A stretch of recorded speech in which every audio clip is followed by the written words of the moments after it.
My name is Marjorie, and I'm the director of the Little Compton Historical Society. This is my favorite outbuilding on the Wilbur House property. I like it in part because it has the best key. The lock is a little hard, but if you try hard enough, it works, and I already unlocked it earlier today. This building is called Peaked Top School. It's a reproduction building built in 1975 to serve as the headquarters for the tricentennial celebration. And if any of you were here in Little Compton in 1975, you remember that that was a whole summer-long, very elaborate celebration of the town's 300th anniversary.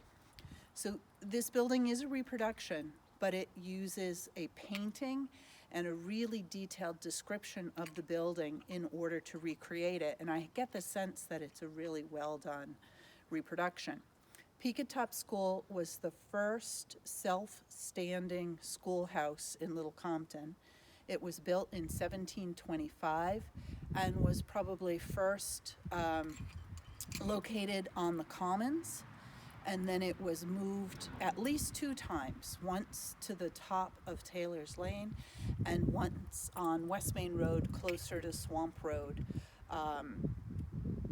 to serve the students in those neighborhoods. There would have been 1 teacher and as many as 20 students, and the children ranged in age from 3-year-olds who were sent really, almost for babysitting purposes, right up until 20-year-olds.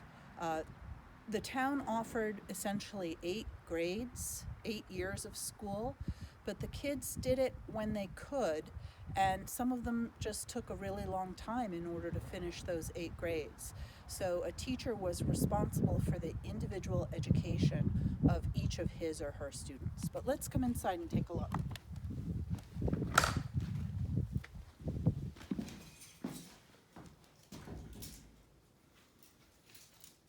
Okay, so different feel than 19th century schoolrooms, which would have had desks for the children. From the description by Ruth Burgess of her time in Peaked Top School, we know that there was this slanted desk that ran all along the outside of the building with benches, and the older students would sit there, and the younger students would sit on benches in the middle of the room.